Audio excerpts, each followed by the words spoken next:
Olá, meu querido, olá, minha querida, seja bem-vindo novamente à nossa aula de manejo medicamentoso na agitação psicomotora, que também é uma aula aí disfarçada de psicofarmacologia. A gente vai estar basicamente aqui te dando um mini curso dentro de um curso, tá? Beleza. Brincadeiras à parte, a gente vai continuar aqui falando dos antipsicóticos atípicos e também a gente vai falar aqui um pouco dos benzos, que lembrando são as nossas poções, as grandes armas que a gente tem na agitação psicomotora. Lembrando que a gente vai te ensinar aqui a usar. Deixa qualquer dúvida que você tiver aqui, com situação, comentário, que a gente também vai ajudando nesse sentido. E vamos para cada medicação agora. Pessoal, uma coisa que eu quero que vocês vejam é que a gente vai falar de um grupo muito importante que são considerados antipsicóticos atípicos ou antipsicóticos de segunda geração. Eles são conhecidos por ser antipsicóticos mais novos. E o que é a diferença deles para os antipsicóticos típicos? Se dá justamente nos receptores e na porcentagem de bloqueio desses receptores. A gente fez a brincadeirinha lá com o R2-D2, justamente por causa do bloqueio D2, que vai te tornar um robô, tá? No bom e no mau sentido. Mas aqui, pessoal, esse bloqueio também acontece, só que às vezes ele acontece numa menor proporção, devido aí a algum agonismo parcial que também esses antipsicóticos exercem nesses receptores, ou seja, eles bloqueiam, mas não bloqueiam, eles não bloqueiam totalmente. E também tem um receptor muito especial que esses antipsicóticos agem, que são os receptores de serotonina 5-HT2A. Eles têm ações mais serotoninérgicas e essas ações, às vezes, também, elas contrabalanceiam um pouco os efeitos piramidais ou extrapiramidais das medicações mais típicas. Ou seja, pessoal, esses antipsicóticos atípicos, eles vão te transformar num robô também, mas um robôzinho um pouco mais rápido, tá? Que é esse BB8 aqui, em analogia, né, ao R2-D2, que é um robozinho. Então, assim, você pode continuar tendo efeitos extrapiramidais, só que a proporção é menor, só que ele é mais rápido. E aqui também ele é gordinho, tá? Veja, o BB8 ele é mais gordinho. Em alusão que os antipsicóticos atípicos, o principal problema deles é justamente esse efeito colateral metabólico que não é muito bom. Então, ele vai agir aí com dislipidemia, aumento de glicemia, síndrome metabólica. Então, é um contrabalanceio que a gente tem. Eles podem ser igualmente eficazes, eles são também bem fortes, não se engane com isso aí. Eles também, às vezes, podem ter outros tipos de aplicação que a gente não vê muito no típico, por exemplo, depressões bipolares. Isso também pode ser bastante interessante. Ou potencialização de quadros de depressão unipolar, mas eles têm esse dano metabólico. E em relação aos efeitos colaterais dos típicos, pessoal, eles são parecidos? São. Eles têm um menor risco, mas não deixam de ter. Então aqui às vezes a gente vai ver também sedação, aumento do apetite, pode ter arritmia, pode ter hipotensão. Vocês vão ver isso, ou seja, é também um robozinho, tá? Um robozinho mais rápido, porque dá menos CEP, e um robozinho mais gordinho, porque lembra, pode ter dano metabólico nos pacientes, e é isso que a gente vai ver aqui. Olha aqui, que interessante isso dos antipsicóticos atípicos. Vê que a gente não tem nenhum na formulação IM, pelo menos não no Brasil, tá certo? Então, assim, a gente não vai ter um, assim, para um uso mais agudo na agitação psicomotora. Então, fora do Brasil, tem o olanzapina IM e também tem, às vezes, assim, injeção de aripiprazol, mas aqui a gente não tem, infelizmente, tá bom? Antes tinha, mas foi retirado e tivemos uma perda, assim, em relação a isso, mas a gente vai olhar aqui para as principais indicações, que elas são bem legais, a gente tem que conhecer, e eu sublinhei aqui a risperidona, que é talvez a mais importante desse grupo, que é o nosso aldol de saia. É literalmente isso, tá, pessoal? A molécula da risperidona, ela é muito parecida com a molécula do aldol. Ela tem a diferença química lá em um carbono. Então é muito parecido. Mas justamente essa diferença dá esse mecanismo um pouquinho ali, um pouco mais em 5-HT2A, mas também ela diminui mais os efeitos dos sintomas extrapiramidais, só que aí acrescenta risco metabólico. E ela, pessoal, é tão parecida com o aldol que se você fizer em doses muito altas, ela vai se comportar exatamente como o aldol. Muito altas quanto? Passou de 6, 8 miligramas, ela é exatamente um aldol. Tá? Abaixo disso, ela tem um comportamento um pouco mais diferente. E você tem que aprender a saber usar ela, porque ela é amplamente disponível, barata, resolve e é uma excelente alternativa para a VO. Quando a gente está lá manejando IEMs, você vai ver, geralmente a gente prefere aldol. Quando a gente está manejando VO, geralmente a gente prefere um atípico, risperidona ou olanzapina, então é importante você saber disso. A risperidona, pessoal, ela tem aí a apresentação comprimido de 0,25, de 1, de 2 e de 3 miligramas. O mais frequente da prática é o de 2 miligramas. E é ele que geralmente você tem que saber usar mesmo. A dose inicial ela é entre meio a 3 miligramas. Na agitação psicomotora, você vai começar ou com 1 miligrama ou logo com 2 miligramas. Se você sabe que aquilo resulta de uma psicose, comece já com 2, não tenha medo de aumentar. Psicose, a gente tem que ser valente, então entra aí também com a medicação, uma dose boa. 2 miligramas de risperidona tá ótimo.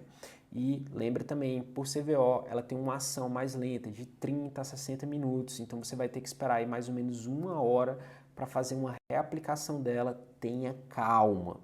Existe um estudo que fala que quando você faz uma dose de risperidona, em mais ou menos ali 90 minutos, mais de 95% dos pacientes acessaram a agitação psicomotora. Então, muitas vezes, o que falta para a gente é calma.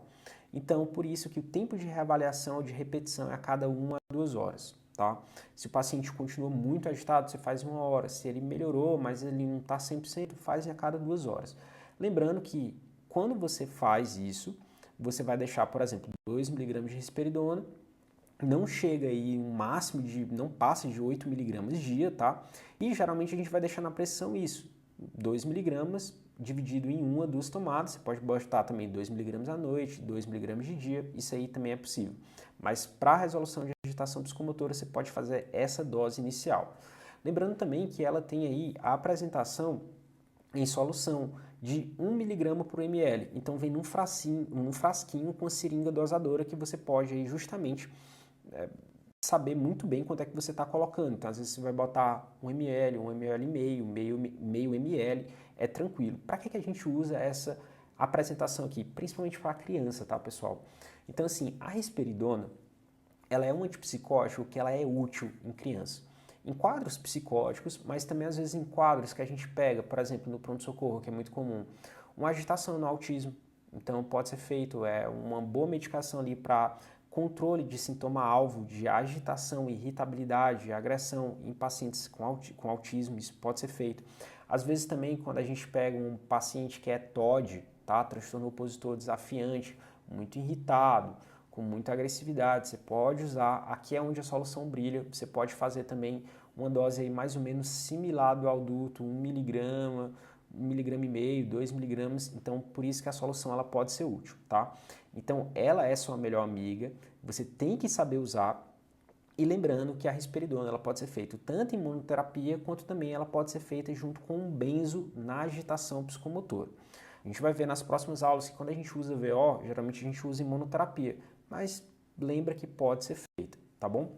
Então, aqui é a risperidona, que é o nosso Aldol de saia, e vamos para a próxima. A olanzapina, pessoal, é um antipsicótico atípico que eu gosto muito. Ela é o Snorlax. O Snorlax é aquele Pokémon que é grande, ele é gordo, por causa dos efeitos metabólicos que a olanzapina dá. Ele é sonolento, então ele passa o dia dormindo. Quando você faz a olanzapina, o paciente, ele geralmente tem um efeito colateral muito bom que a gente usa na agitação psicomotora, que é ficar mais sedado, ficar mais tranquilo, sonolento. E ele é forte, tá, pessoal? Olanzapina é muito forte, ela tem uma potência muito grande e o que é interessante, tá? Ela é um dos poucos antipsicóticos, ela e a clozapina também, que quanto mais você aumenta a dose, mais você tem benefício. Então, às vezes, no paciente, a gente chega num controle, às vezes, na esquizofrenia, a gente pode chegar em dose ali de 40 miligramas de olanzapina sem nenhum tipo de problema. Obviamente, a gente tenta respeitar entre 20 a 30 miligramas, mas pode, às vezes, acelerar, vale a pena.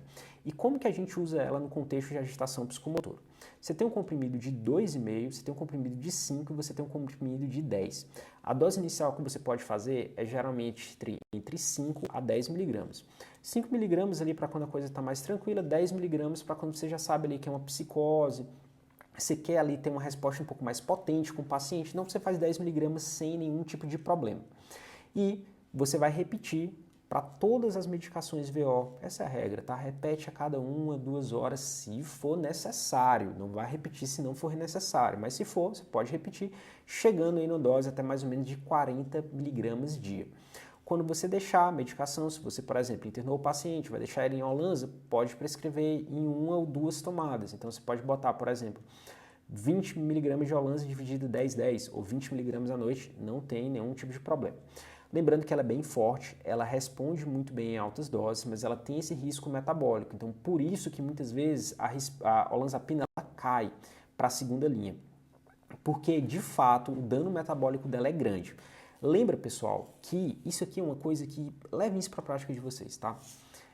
Quando você fizer uma medicação, pensa não só no contexto agudo, mas pensa também que o paciente vai ficar usando aquela medicação se deu certo.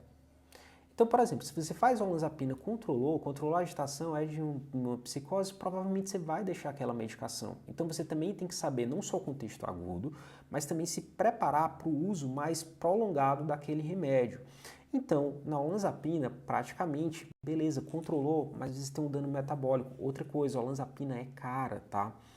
Tudo bem, tem pelo SUS, você pode fazer uma LME, pode pegar ali uma medicação do receituário especial ali, enfim, que é autorizado ali pelo REMAME, mas o que acontece? Às vezes a medicação falta, tá? E aí o paciente vai ter que arcar com isso. Olanzapina é cara, é bem mais cara, por exemplo, que o risperidona. Então considera isso na hora que você está fazendo para o seu paciente.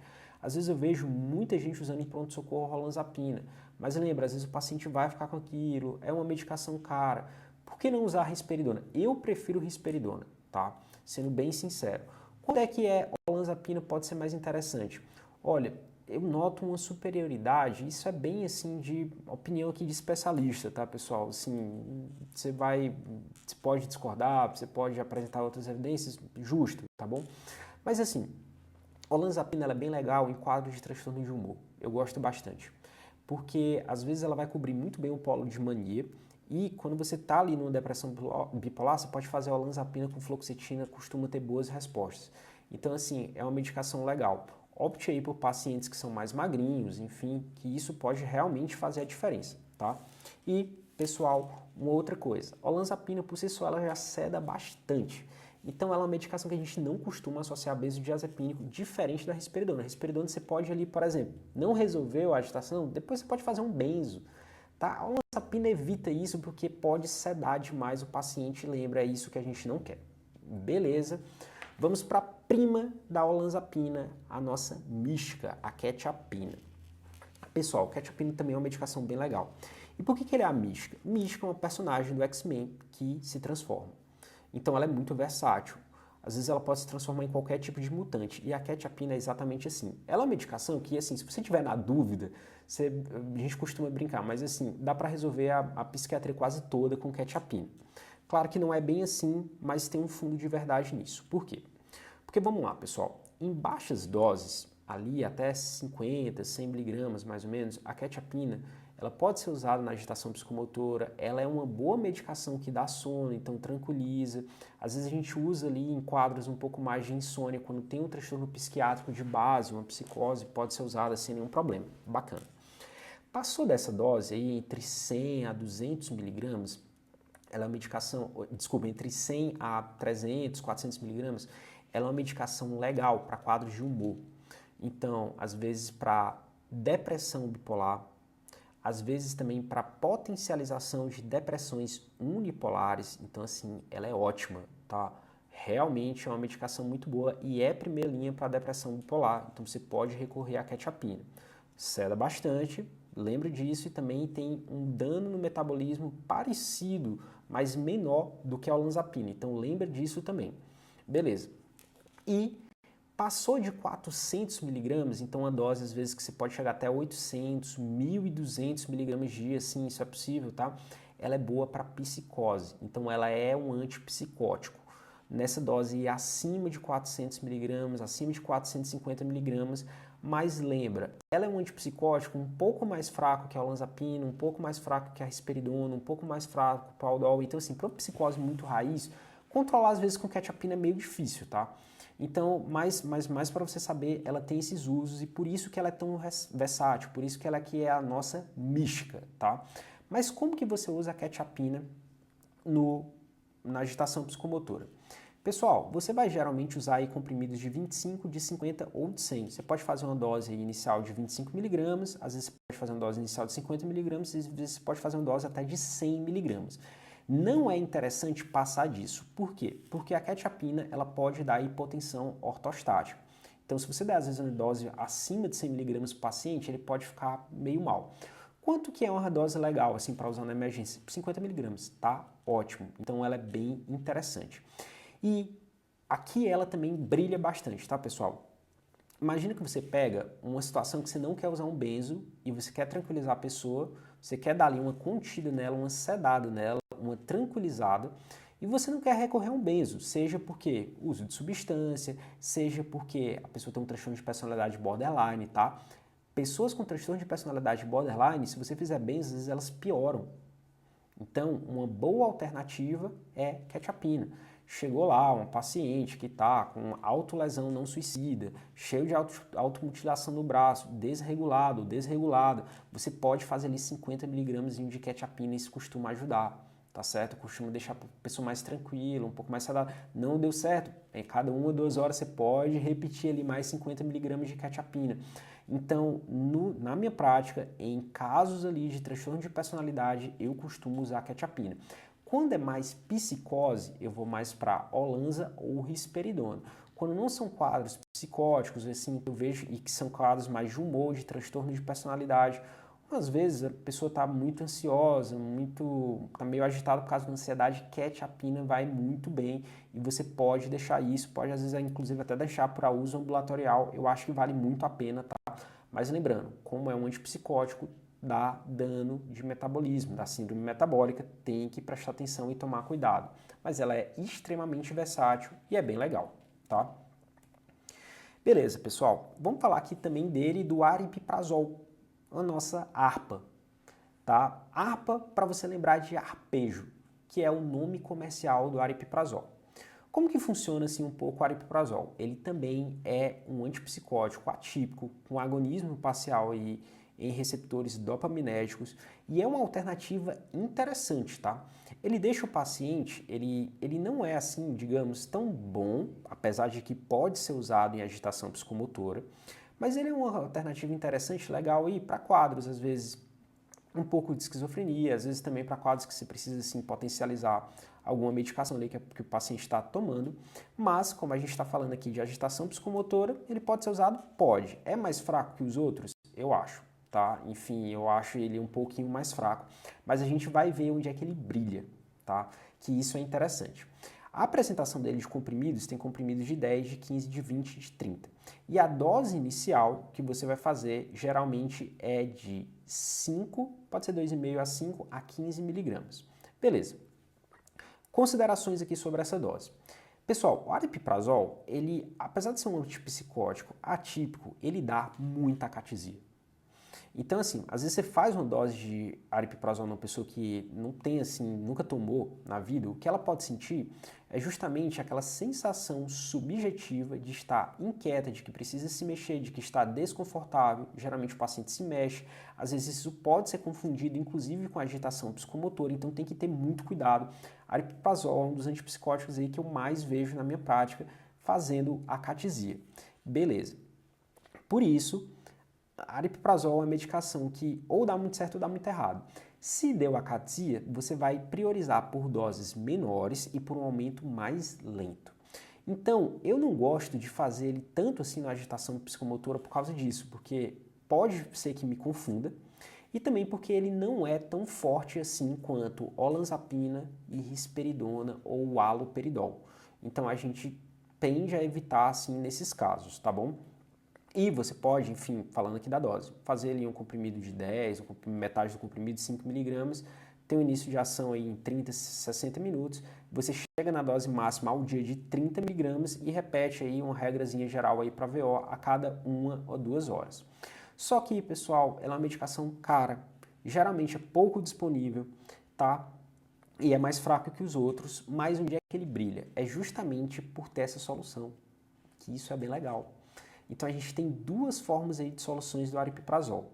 A gente tem a forma de 20 mg por ml e a gente tem a forma de 1 mg por ml. A forma de 1 mg por ml, ela é um nome comercial chamado Aristab, e ele vem num frasquinho de 150 mg a seringa, tá? Para que isso é legal? Porque às vezes você pode fazer 2,5 ml, tá? Você pode puxar com a seringa e fazer 2,5 ml. Onde que o aripiprazol é interessante? Em criança, tá certo? Então assim, pegou às vezes uma agitação psicomotora em criança, ou então quer fazer um antipsicótico em criança, aripiprazol é uma excelente alternativa. Ele é aprovado também para sintomas alvos de autismo em crianças, tá? É aripiprazol e risperidona. Então você pode começar ali às vezes com a dose de 2,5 e ir vendo se faz acatesia, se não faz acatesia e ir aumentando aos pouquinhos, 2,5 também, às vezes a cada semana. Enfim, isso não no contexto da agitação psicomotora, tá? Mas vai vendo aí, vai dosando mais ou menos esse estilo que para justamente evitar aí um efeito meio que um efeito extrapiramidal indesejado, tá certo? Então você pode utilizar isso. Também tem 20 mg por ml e aí ele é na formulação de gotas. Então, uma gota é mais ou menos 1 mg. Você pode dar às vezes assim 3 gotinhas para a pessoa, você pode dar às vezes 4 gotinhas, que é a dose inicial. Isso também pode ser usado. Mas lembre-se, ele é mais fraco, ele é mais caro. Os sintomas extrapiramidais que ele costuma dar são significativos, tá? E é bem frequente na prática, então provavelmente se você prescrever aripiprazol, você vai ver isso aí, mas ele pode ser usado no contexto de agitação psicomotora, apesar de ser mais fraco, e ele também é uma excelente alternativa para crianças. Qual é uma vantagem do aripiprazol, tá? Meio que global, assim. Dos antipsicóticos atípico, ele é um dos que menos dá efeito metabólico. Então, se não quer ter um grande ganho de peso, se o paciente é mais gordinho, se você pensa ali em manter um antipsicótico num paciente que já não está muito legal ali dos lipídios, né, da glicemia, o aripiprazol é uma boa alternativa. Qual é um outro também que ajuda nisso aí? Ziprasidona, tá? Mas beleza, vamos lá, vida que segue, estamos falando aqui de agitação psicomotora. Perfeito, pessoal. Essas são as principais armas do ponto de vista aí dos antipsicóticos atípicos. Então a gente falou aqui da risperidona, da olanzapina, da quetiapina e do aripiprazol. Esses aqui são os que você tem que saber na sua prática, que você tem que dominar. E aí, tendo essa cartilha, você já pode fazer muita coisa, tá? Mas a gente sabe que não é só isso. A gente também compartilha uma farmácia muito rica com os benzodiazepínicos. Pessoal, vamos lá. Presta bem atenção nisso aqui. Benzo não é vilão. Vilão ou não, depende muito mais do uso que você dá, ou então do contexto que você está fazendo, do que literalmente a medicação em si. Então, assim, não demoniza benzodiazepínico e também não faz uma glamorização do uso deles, tá? Eles são medicações boas, são rápidos, são eficazes, eles são, assim, tem um efeito muito nítido, tá? Os pacientes costumam gostar bastante, mas você tem que ter certos tipos de preocupação. Então, assim, o benzo é basicamente o nosso Anakin Skywalker Darth Vader, tá? Para quem não sabe, eu tô aqui dando um spoiler, tá bom? O Darth Vader é o Anakin Skywalker, mas o Anakin Skywalker era o Darth Vader quando ele era mais novo, ele era do bem, era da força da luz, né? Do lado, enfim, luminoso da força.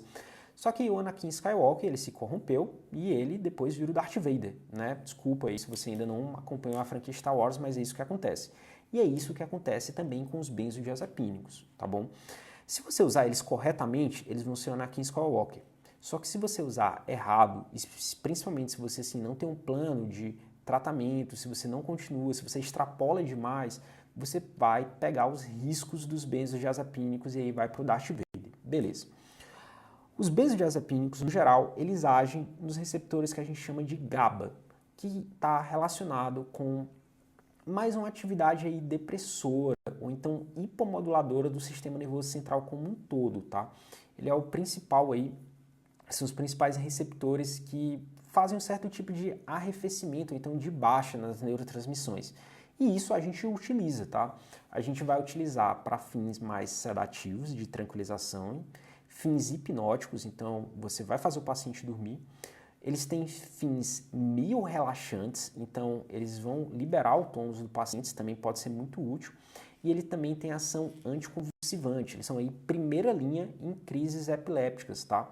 Só que, como nem tudo são flores, ele pode ter uma ação aí amnésica, o paciente pode não se lembrar do que fez, né? Enfim, isso pode ser meio ruim. E às vezes isso também pode ser bom, por exemplo, vai fazer uma analgesia, não é bom anestesia, desculpa. Não é bom se lembrar, né? Então, assim, também pode ser usado para o bem. Mas a grande preocupação que a gente tem é a depressão respiratória, que não é tão frequente assim, se bem feito, e também a dependência, que é principalmente o que a gente se preocupa, que é o paciente ficar usando aí benzo de uso crônico. E lembrando também, pessoal, que benzo, ele tem geralmente esse tipo de ação. Ele ceda, relaxa, tem um efeito hipnótico, ele é bastante ansiolítico. Então, para crise de pânico, é assim, o número 1, tá? Disparado. Só que preste muito atenção nisso, meu caro, meu jovem padawan, tá? Alguns benzos, quando você faz, ele pode dar uma coisa chamada reação paradoxal, que é o paciente ele piorar da agitação psicomotora. Isso em adultos não é tão comum, tá? É raro. Mas em crianças, em pacientes autistas, em pacientes que têm déficit intelectual, isso pode acontecer, tá bom? Então, assim, fiquem atentos, saibam, resguardem esse uso. E beleza, pessoal, a gente vai falar aqui da farmácia dos benzodiazepínicos, que é, assim, uma medicação extremamente importante. A gente tem os vários Zepams da vida e a gente, via oral, a gente vai ter principalmente o diazepam, o clonazepam e o lorazepam. Os benzos em gerais, eles são muito parecidos, eles exercem esses efeitos.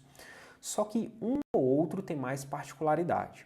Só que o que você tem que, de fato, gravar para a sua prática é a meia-vida deles. Por que isso implica? Porque, assim, conforme a meia-vida, você vai dar o uso. Tem benzos que são de meia-vida curta, de algumas horas, tá? Tem benzos que são de meia-vida mais médias, que aí vai variar de mais horas, às vezes até um dia.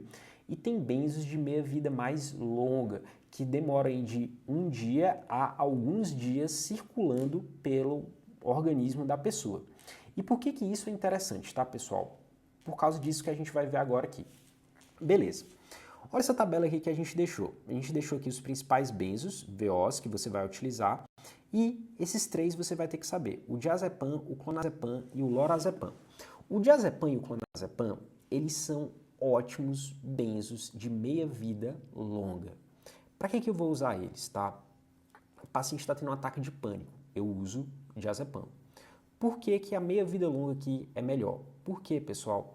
Quando você usa um benzo que tem uma meia-vida um pouco mais longa, você vai cobrir por um maior período o paciente. Então ele vai estar como se fosse assim, mais protegido naquela janela. Então diazepam e clonazepam, às vezes você faz a medicação, o paciente não vai precisar usar ali outro remédio em um curto intervalo de tempo, diferente do lorazepam, por exemplo, ou do bromazepam, ou do alprazolam, que você faz para a pessoa e em algumas horas perdeu o efeito, ela vai ter que repetir de novo, e isso está relacionado ao aumento da dependência. Então veja bem isso aí, beleza. O diazepam, falando dos benzos particularmente, ele é o mais recomendado, um dos mais, tá, em cenários de urgência e emergência. Gravem isso, o diazepam é mais rápido. Veja bem, por que ele é o mais rápido? Ele é o mais lipofílico, ou seja, ele atravessa a barreira hematocefálica de uma forma mais rápida.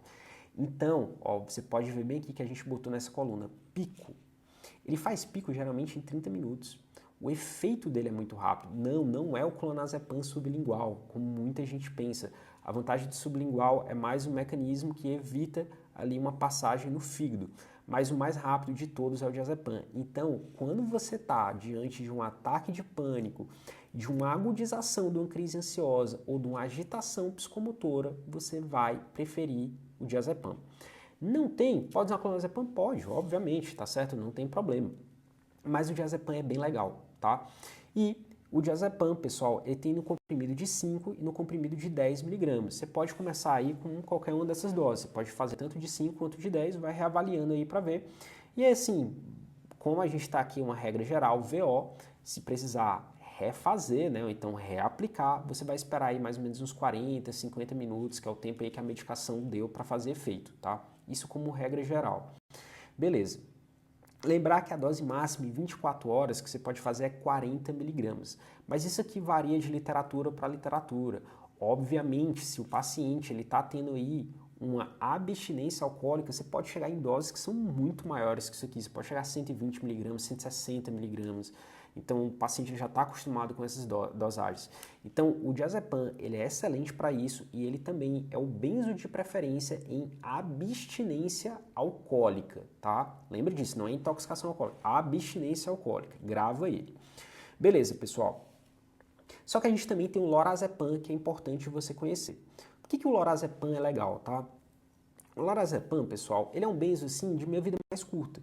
Então ele dura ali 2, 4 horas, enfim. Ele é um pouquinho mais lento que o diazepam, só que ele tem uma ação que é muito interessante. Ele é pouco ou menos metabolizado pelo fígado. Então, ele é o benzo que às vezes você vai dar para um paciente que ele, vamos supor aqui, que ele está fazendo uma abstinência alcoólica, e você não sabe muito bem como é que está a função hepática desse cara, você já sabe que ele tem uma cirrose, então ao invés de diazepam, você vai para o lorazepam, pode ser utilizado. Ele é também a medicação número 1 na catatonia.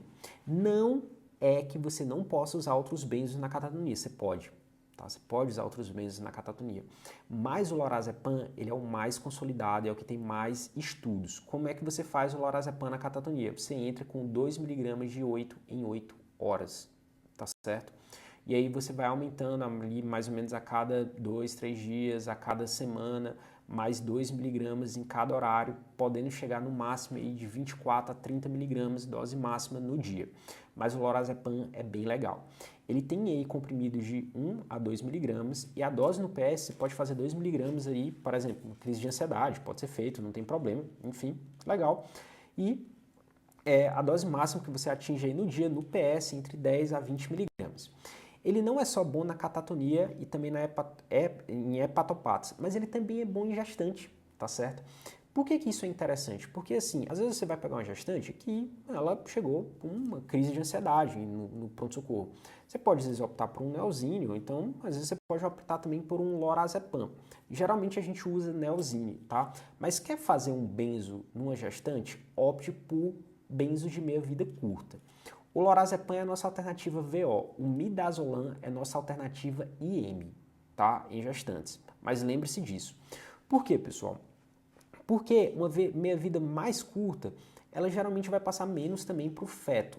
E lembre-se, benzo passa, ele geralmente atravessa a barreira hematocefálica, então usar benzo de meia-vida mais curta vai deixar o feto menos exposto. Então o benzo de gestantes é geralmente o lorazepam. E também, pessoal, em acatisias, o benzo que a gente usa é o lorazepam, tá certo? Lembra que a acatesia é aquele efeito colateral que às vezes pode ser ali resultante de um antipsicótico. A gente pode fazer no contexto mais agudo um benzo, é bem legal para acatesia, tá certo? Depois a gente pode entrar com propanolol, alguma coisa assim, mas é interessante, a gente usa lorazepam ou diazepam. E, obviamente, pessoal, na agitação psicomotora você pode usar todos esses você pode usar, tá? Dê preferência para monoterapia se você fizer VO. Mas aqui a gente deixou 3 opções, o diazepam, o lorazepam e o clonazepam. Falando um pouquinho do clonazepam. O clonazepam desses benzos aqui é o mais forte. O mais forte no sentido que, assim, a miligrama, uns 2 mg de clonazepam, elas correspondem mais ou menos aí quase 40 mg de diazepam. Então, assim, é uma medicação que ela pode se acumular bastante, tem uma meia-vida mais longa, e a vantagem dele é que ele tem a apresentação tanto sublingual, que é uma apresentação interessante, e ele também tem assim várias apresentações no sentido tanto de comprimido quanto de solução. Então você vai ter o comprimido de 0,25, o comprimido de 0,5, o comprimido de 2 e a soluçãozinha com 2,5 miligramas por ml, tá bom?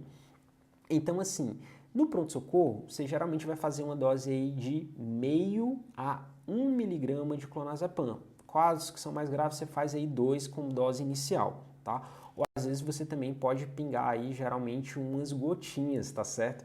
Que também pode ser útil para um paciente que não queira fazer o consumo aí da medicação VO por comprimido, tá?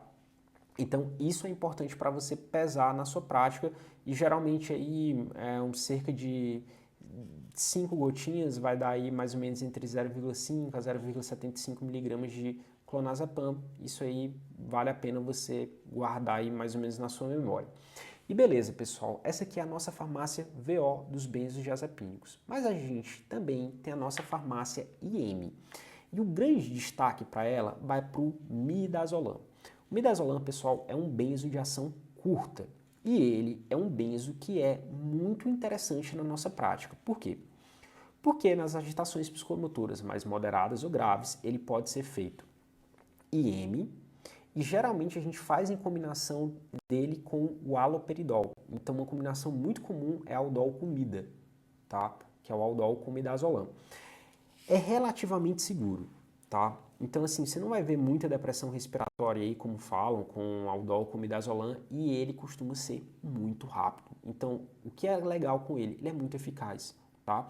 Pode ser usado às vezes só em imunoterapia, só o aldol, só o midazolam isolado? Pode sim, a gente vai ver na próxima aula como que se faz isso, quando é que a gente pensa nisso.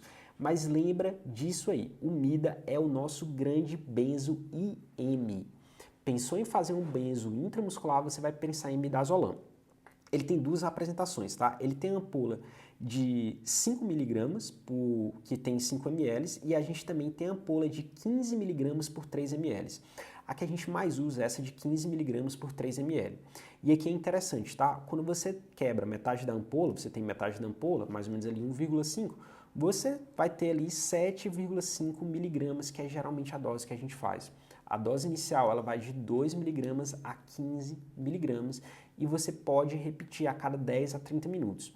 Quando você faz um MIDA e M na pessoa, geralmente você vai ver uma resposta aí de ação entre uns 5 a 10 minutos. Ela já vai estar um pouco mais sonolenta, vai estar um pouco mais calma. Por isso que a gente demora de 10 a 30 minutos para repetir. E presta atenção nisso, tá? Bastante atenção. O máximo que você vai chegar é 0,35 miligramas por quilograma, tá bom? Ou seja, mais ou menos aí 20 miligramas no máximo, não ultrapassa disso. Mas você faz a dose por peso, tá? Se ultrapassar 20 miligramas, você deixa aí mais ou menos 20 miligramas, tá certo?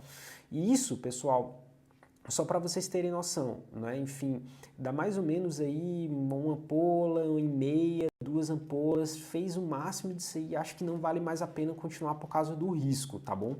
Então, lembrem disso, é bem interessante, usem midazolam quando a alternativa for IM. E vejam que aqui a gente deixou proscrito o diazepam IM. Por quê? Não se usa diazepam IM. Quando você faz diazepam IM, ele cristaliza no músculo. Ele forma cristais, e esses cristais eles fazem liberação errática da medicação. Então você não sabe se o diazepam vai ser liberado de uma vez, não vai ser liberado, se vai ser liberado agora, se vai ser liberado em 10 minutos. Então assim, ele é péssimo, tá? Diazepam você só faz basicamente por VO, EV ou também via retal, tá? É possível. A gente vai falar aqui um pouquinho sobre a via EV do diazepam também, porque pode ser um uso interessante, tá?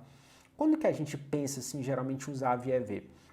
Pessoal, a gente pensa em usar a via EV geralmente em estados de mal epiléptico, tá? Então a gente usa aí na dose mais ou menos de 0,15 miligramas por quilograma.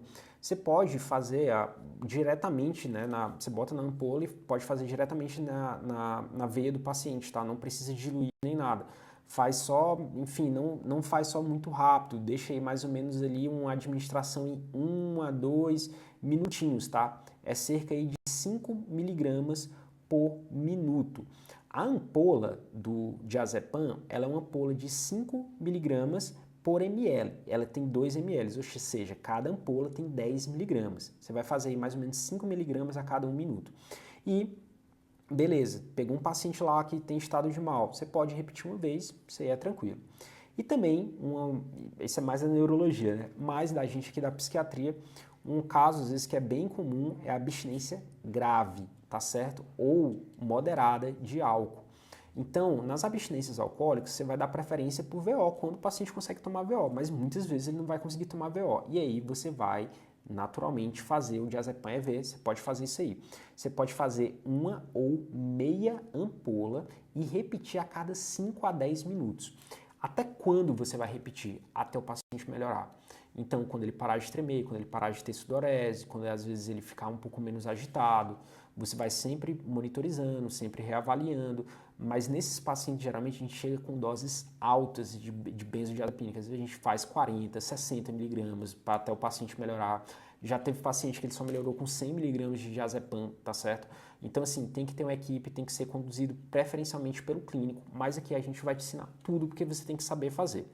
Chegou em diazepam EV, pessoal, geralmente é função do clínico, tá certo? Mas não se assustem com isso, você também tem que saber o que ele vai fazer, por isso que a gente está ensinando aqui. E vou fazer aqui só um rápido asterisco, tá? Ainda do MIDA, tá certo, pessoal? A única desvantagem dele, que eu acho assim na prática, é que apesar dele ser rápido assim de ação, como ele é de curta duração, geralmente deu ali 2, 3 horas, o paciente agita de novo. Então lembra disso, tá certo? Controla, tenta de vez em quando, às vezes, ali resolver a causa, botar um antipsicótico, enfim.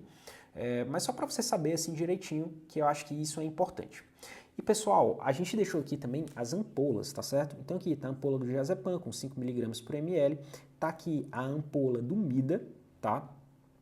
Com 15 mg por 3 ml, e a gente deixou também aqui a ampola do flumazenil. Por que a ampola do flumazenil está aqui? Porque, pessoal, o grande antídoto para intoxicação com benzodiazepínico, que todo mundo tem medo, é flumazenil. O que vai fazer se você tiver um paciente aí com intoxicação com flumazenil? Você vai chamar o clínico, tá, meu querido? Não é para você resolver isso, é psiquiatra, tá? Mas você tem que saber identificar quando é que o paciente está mal. Então, a gente sempre fala, monitoriza, monitoriza, monitoriza. Mas o que você tem que monitorizar? Basicamente, saturação, frequência respiratória e nível de consciência, tá? Que isso é interessante. Então, por exemplo, você fez ali um benzo num paciente, você fez, vamos supor, meia ampola de midazolam, com uma dose inicial aí para uma agitação psicomotora. E aí você viu, o paciente está legal, tal, beleza. Mas aí não está tão aí resolvido. Aí você vai lá e faz de novo, mais meia ampola de mida que você tinha guardado aí, fez mais ou menos uns 15 minutos, o paciente melhorou da agitação psicomotora, mas você vê que ele começou a ficar tranquilo demais, meio estranho. Você lembra da aula, você monitorizou o paciente, você está vendo aí que a saturação dele está caindo, está indo aí para uma frequência respiratória aí um pouco mais de depressão do sistema respiratório.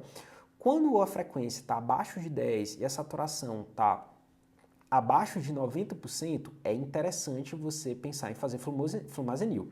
Se você vê que está caindo, ou então acabou de cair para isso e você presenciou, você pode também fazer algumas medidas, tá? Que é basicamente botar um cateter de oxigênio no paciente, botar as pernas dele para cima, tá certo? Verificar, por exemplo, às vezes a posição que ele está, enfim, às vezes o paciente ele está meio dormindo, né, em decúbito dorsal e tem queda de língua, às vezes isso abaixa a saturação e não é a depressão respiratória ali pelo uso de benzo. Muda ele, bota ele em decúbito lateral. Às vezes só isso vai resolver, mas se não resolve, você vai chamar o clínico, tá? Chama o clínico. Chama o clínico. O que o clínico vai fazer? Vai fazer flumazenil. E aqui, obviamente, a gente vai te dar aí uma noção de como é que é o flumazenil. Pessoal, o que acontece no flumazenil? Veja que a ampola dele aqui é 0,1 miligrama por ml e a ampola tem 5 ml, tá certo? O que você vai fazer aqui, basicamente? Você vai fazer aí 2 ml em 15 segundos e vai aguardar. E aí você vai monitorizar, ver se o paciente ele recobra a consciência, geralmente é um paciente que ele vai estar aí sonolento, sedado demais, com a frequência respiratória baixa, com a saturação baixa, e aí você vai esperando. Você fez aí 2 ml, espera aí um pouquinho, espera aí mais ou menos aí 1 minutinho, e a cada minuto, se o paciente não for acordando, você vai fazendo mais 1 ml da ampola até fazer a ampola toda, tá certo? Beleza. Se ele não acordou depois dessa ampola toda, isso é o clínico que está manejando, lembre-se disso, tá? Considere entubar, tá bom? Então, assim, isso é uma coisa importante. Só para você ter noção, você vai fazer uma ampola de flumazenil, mas faz essa, 2 ml ali nos primeiros 15 segundos e aí você espera. Espera cada vez 1 minuto, vai aplicando 1 ml até o paciente acordar. Então, se ele, por exemplo, por 3 ml acordou, ótimo, você venceu, tá? Toma só cuidado em fazer mais benzo nesse paciente. Então, pessoal, esses aqui são os principais benzos que você tem que saber para o seu plantão, enfim, para manejar situações mais agudas. E aqui a gente fez um certo tipo de apanhado, a gente passou aí por todas as medicações no geral, só que isso ainda não está organizado na sua cabeça.